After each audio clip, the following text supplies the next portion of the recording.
Trojans Live, presented by Monster Hydro. Jordan Moore, Shaun Cody, Max Browne, and John Jackson joins us now for our football roundtable. We got lots of time here, guys, to talk about what happened last week, talk about what's going to happen next week. I'm wondering, down 14-0, rainy, backup quarterback in, how everyone was feeling late in the second quarter. What did you guys think we were going to be talking about this week? JJ, how are you feeling? Well, I was nervous. I thought we were going to be talking about Dante finding another job. Another new coach. Yeah, but no. But you know what, though? In the big picture, think about what symbol that is. You know, down 14-0, the players could have easily collapsed and no question. Came in and started pointing fingers and all that kind of stuff. And Dante was able to get them back focused and playing good football, and of course it ends up with a huge victory. So that to me, the thing of that game is that how would the players respond when adversity kicks in? You don't know when it's going to kick in, but when you're down 14-0 and on the road in the rain, you know, they're playing a team that loves the rain. I was calling the Washington game, so I was refreshing my Twitter feed, and my former USC player group chat was going off, and I heard Jackson Dartson. I was like, what is going on here? Looking at 14-0. So I was confused and shocked, but glad to see it was 45 unanswered. So you really watched the film. You know, you sort of knew what happened by the time you watched the game. So when you really looked at the film, what'd you think of the way Jackson played? I was super impressed. I meant what I said to him. I mean, usually the last thing to come as a true freshman quarterback is the processing speed. You heard Clay Helton say it, his whole tenor here is, the light needs to turn on. Oh, when is he going to start playing fast and whatnot? And he looked like a vet there. And getting the ball out of his hands quickly, that's always the Achilles heel with young quarterbacks, just holding on to the ball too long. He found a receiver, he stuck with it, and he gave his guys a chance to make plays. And that's a great sign moving forward for a quarterback. If he's already at that level and that young, man, the ceiling's extremely high. Yeah, you're exactly right, Max. I think the thing that I saw from him is it looked like he knew the defenses. He wasn't confused on the coverages. He wasn't scanning the field back and forth and, as you said, taking his time and taking sacks. It looked like he knew exactly what was going on. It looked like he was, obviously game plan, game ready, and he was decisive with his decisions, and he didn't throw any bad balls where he just didn't know, just threw it down the middle and the safety standing right there. You just didn't see him. There was none of that. Yeah, to me, it was just the grit of it, the whole thing. I thought the performance, there's going to be things. It wasn't a perfect performance by himself. I'm sure the coaches will coach him up on that stuff. But just the young men's mentality, you're thrown in there. It's 14-0, or it's 7-0 at the time. You start with a fumble, or you start with a pick, and you have a fumble, and then you get hurt. You get hit in your knee. Like I said, it would have been real easy just for the young man to be like, all right, coach, give somebody else a try. But to stay in there, battle war, like he's hobbling around the whole game, just trying to make plays. He hobbles off at the end of the field. I mean, I was just really impressed with a young man having character like that to really continue playing in that game. And also, you're Oregon State. You got to prepare for a dual threat quarterback going into this week. It's not like you're preparing for a stationary quarterback. You got to worry about the dual threat, the zone read options and all that kind of stuff. So there's a lot that you have to prepare for with Jackson. The linebacker. That leads me to my next question, guys, and this is a little bit of a bigger picture question: is how do we keep these quarterbacks healthy? Because, JT Daniels got hurt. Keaton Slovis has been hurt a bunch over his couple years. Jackson plays one start and gets banged up. Without a running game, with quarterbacks running around and offensive line play being inconsistent, to me, that's starting to become a concern where I think some people go, so-and-so, they go, Keaton, needs to be more durable or whatever. It's 3-4 years in a row now where there's a lot of quarterback movement in this offense and behind this line. Yeah, and you got to look first. That's always the offensive line, and I think this was probably their worst performance of the year. And I think if you talk to the coaches, they'd say the same thing. They looked really confused going back and watching the game. A lot of the twist stunts were hurting them. A lot of the linebacker blitzes were hurting them. So it just didn't really look cohesive for a long time. I mean, Washington State did have a lot of guys in the box, but you got to learn. And in your quarterback, if you got to bring in tight ends, and they did a little bit at the end, bringing tight ends in and running backs in and kind of leaving them home to get some blocks, but you just got to do a better job if that's your guy protecting your quarterback. And for me, if if his starting point is already getting the ball out quickly, I think he can elevate even more so when he gets to the third and fourth progressions. And Keaton's been guilty of that as well. Hey, if the checkdown's there, get it to him right away. When you start holding on to it, that's where the goofy sacks kind of start happening. The the head over heels type of deal. But that's also what I was impressed too with the Jackson Dart is a lot of those plays he's not able to do that on the practice field. Those are blown sacks out on the practice field. Yet, and that's why I was curious. I wonder how much of his own teammates are like, oh, I didn't realize he could do that, because I know there was a similar vibe back when Sam came in back in 2016. Is you kind of got little bits and pieces of that on the practice field, but it wasn't the full display because it wasn't real-life tackle football. And I made that Sam Darnold comp, too. I mean, nobody knows the situation better than Max. He was there, it was part of that QB situation. And I thought a little bit of the difference, Max, between you and Sam was, in this offense and sort of what USC quarterbacks have had to do for the better part of the last decade, because they have not had necessarily the great lines of the past, is that mobility. You were a pure pocket passer. I'm not sure that we've been set up for pure pocket passer, run, play action quarterbacks for some time. And I feel like unless they really start honing in on offensive line and getting back to running the football, they need to start focusing on mobile quarterbacks, because that was such a difference for me, JJ, on Saturday when he came in. Yeah, you're going to have to show the defense some different looks. You're going to have to motion some guys out of the backfield, maybe unbalanced line. You're going to have to add some wrinkles from week to week into your game plan, so you're not vanilla and showing the same thing every week, because then they'll be very predictable and easy to stop.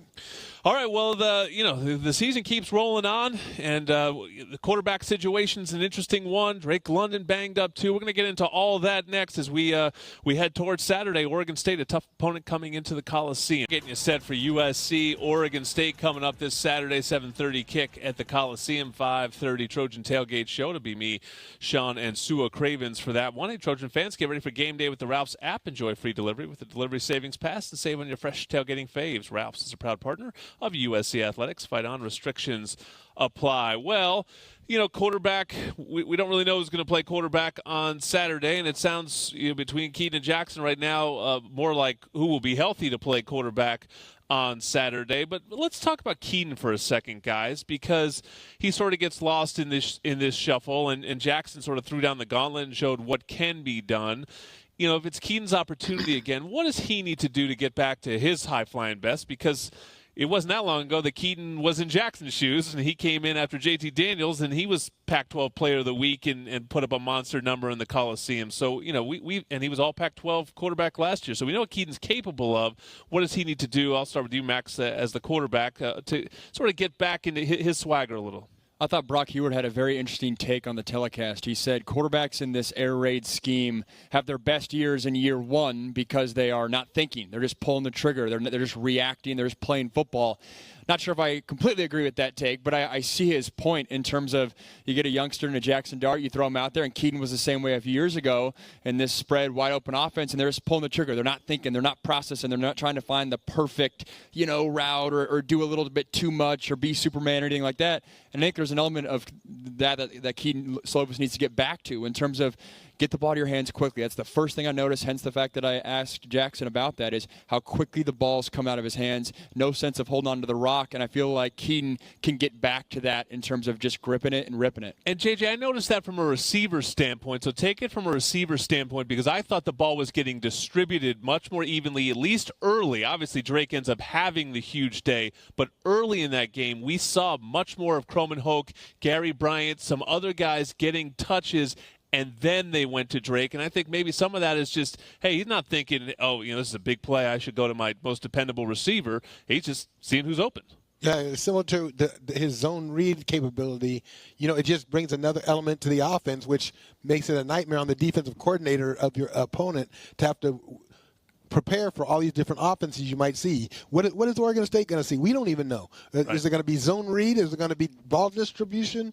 And if he keeps spreading the ball around, it's going to be hard for Keaton to get his job back, because if he keeps spreading the ball around, it'll make it harder on defenses. This offense will start putting up huge numbers because the defense won't know where to go or who to stop.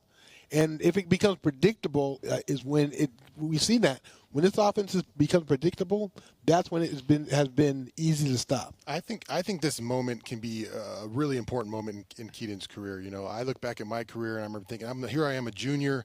You know, I'm kind of feeling myself a little bit. I'm at USC making plays, and you can kind of get complacent a little bit. You know, like I'm just kind of going through the grooves, and hopefully I can get to the NFL. And you kind of get maybe in a routine, and it kind of gets there. And then I had a young player behind me, Manuel Wright. You guys remember Big Manny? He was a 5-star recruit, big time guy. And Manny started making some plays behind me when he would come on. And Coach O let me know, hey, Shaun, Big Manny's making some plays out there. I bet he let you know. Big Manny's making some plays out there. I don't know. You better start making some plays. So I remember, hey, man, I woke up. That woke me up. I need to get back in this thing, and I need to start hunting like a dog. I don't think he was that calm, though, Yeah. when he said it. Coach O was probably saying that whether Manny was making plays or not, just to light a fire in you. I got to hunt like a dog. So I remember getting back in, like, all right, we got to take this step up a notch because someone's coming after my job. And the same thing with Keaton. Hey, this young guy can play, man. He's out there winging it. I got to maybe rise my game to another level. Well, speaking of defensive line, Shaun, you know, I did a thing earlier today, Monday Morning Quarterback. There were some fan questions about this. I saw it more on Twitter, and some people eye roll about fan questions, but I like to ask them, especially in forums like this, so that they get answered. But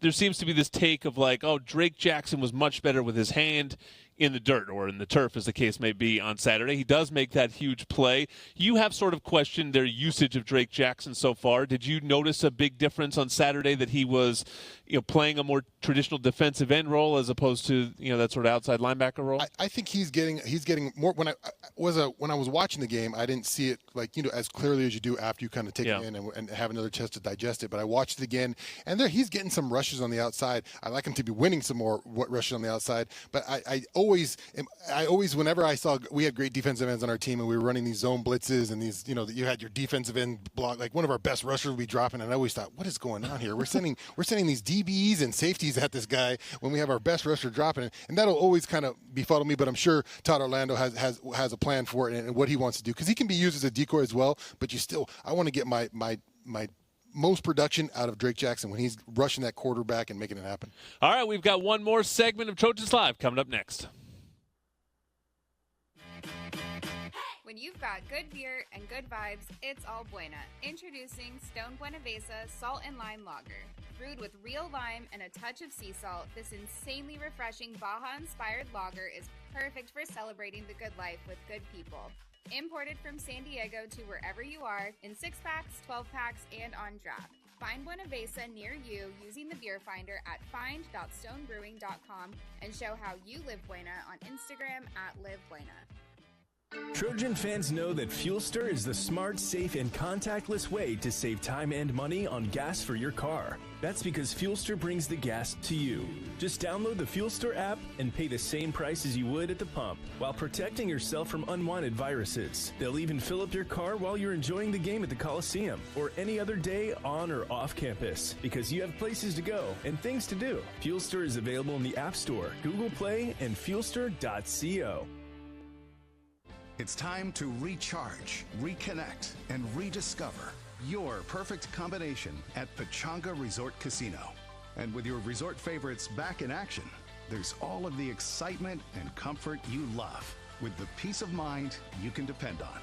So whenever you're ready for a little rest, a little relaxation, and a lot of fun, we'll be here. Play your perfect combination at Pechanga Resort Casino today. Earn a graduate degree online in a flexible format from the University of Southern California and connect with a dynamic community of students, faculty, and alumni to propel your career. USC Online offers master's degrees, doctoral programs, and graduate certificates in a range of fields, including business, health, law, psychology, communications, engineering, and more. Explore options and learn more at online.usc.edu. USC Online. Fight on. KABC Dependable Traffic right now, getting word of a big rig involved accident. 605 freeway northbound just south of the 10 freeway connector. 2 rights are blocked, and they say a couple of rigs are involved in this now. At 605 northbound before the 10, just coming in, CHP on the way, could see possible sudden slowing if you're heading that way, so watch out. On the 405 freeway northbound at La Tijera Boulevard, getting rid of a car on the right side, possibly on fire, CHP on the way, and firefighters also being summoned And Diamond Bar, 60 freeway eastbound before the 57 crash, right side. That's dependable traffic. I'm Richard Turnage, AM 790 KABC. High five, football fan. Now back to more Trojans Live. Broadcasting from beautiful Los Angeles, California. Once again, here are your hosts, Jordan Moore, Shaun Cody, and Max Browne. One final segment of Trojans Live on a game week Monday, game week 4, USC, Oregon State coming up on Saturday. Let's talk about the Beavers real quick here, guys. Jordan Moore, Shaun Cody, Max Browne, John Jackson with you. And Max, I want to start with you. You probably have seen a little bit more of them. Jonathan Smith, though, a guy that I feel like Washington never really recovered from losing. Their offense has not been the same since he left. Quietly doing a really nice job at Oregon State. They had a really good COVID season that nobody talked about because it was a COVID season and it was short, and they had that great win over Oregon.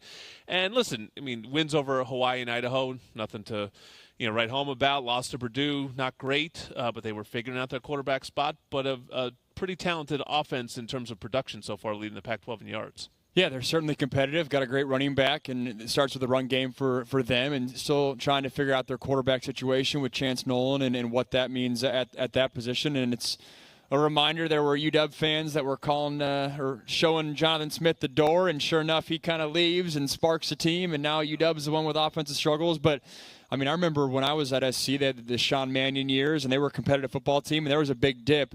There's no more you're an easy win over Oregon State. This is a competitive football team, but it certainly starts with the run game for them. Had Jamar Jefferson a year ago, and another guy, filling that role for them, and that's where it starts for them offensively. What do you have your eye on this week, JJ? Well, I think it's another team that you just don't want to fall asleep on. You don't want to come out there and say, well, everybody says we're going to kill them. The point spread is whatever it is, and, don't worry about it. We're just going to roll through this easily. I think you just don't want to fall asleep because, again, similar to Stanford, this is what it's going to be like for the Trojans the rest of the year.